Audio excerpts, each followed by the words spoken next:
ম্যাচের পর ম্যাচ গোল করে নিজেকে অন্য এক উচ্চতায় নিয়ে যাচ্ছেন Manchester city striker Erling Haaland. এই মৌসুমেই প্রিমিয়ার লিগে তার গোল সংখ্যা 4 ম্যাচে 9, এর মধ্যে আছে 2টি হ্যাটট্রিকও। সব মিলিয়ে সিটির হয়ে এখন তার গোল সংখ্যা 103 ম্যাচে 99।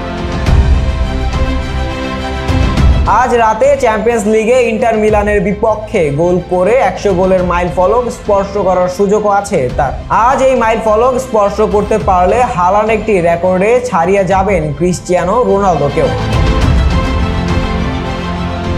নির্দিষ্ট কোনো ক্লাবের সবচেয়ে কম ম্যাচ খেলে 100 গোল করার রেকর্ডটি এখন রোনালদোর। রিয়াল মাদ্রিদের হয়ে 100 গোল করতে রোনালদো খেলেছিলেন 105 ম্যাচ। প্রিমিয়ার লিগের ছন্দ চ্যাম্পিয়ন্স লিগেও ধরে রাখলে হল্যান্ডের এই রেকর্ড গড়া কেবল সময়ের ব্যাপার।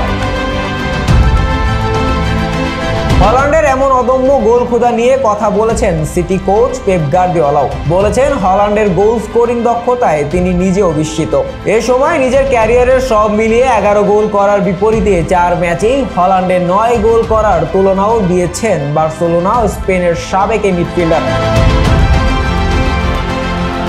হল্যান্ডের গোল করা দেখে বিস্মিত কিনা জানতে চাইলে গার্দিওলা মজা করে বলেছেন, হ্যাঁ কিছুটা। আমি 11 বছর পেশাদার ফুটবল খেলেছি, গোল করেছি 11টি, আর এই ছেলে 4 ম্যাচেই গোল করেছে 9টি। এখন আরেক ম্যাচেই সে আমার সমান হয়ে যেতে পারে, তাই আপনি কল্পনা করতে পারেন যে আমি বিস্মিত। এই মুহূর্তে হল্যান্ড অপ্রতিরোধ্য হলেও তাকে থামাতে প্রতিপক্ষ নিত্য নতুন কৌশল নিয়ে হাজির হবে বলেও মন্তব্য করেছেন গার্দিওলা। প্রতিপক্ষ সমাধান বের করবে এবং তাদের হারাতে আমাদেরও সমাধান খুঁজে বের করতে হবে।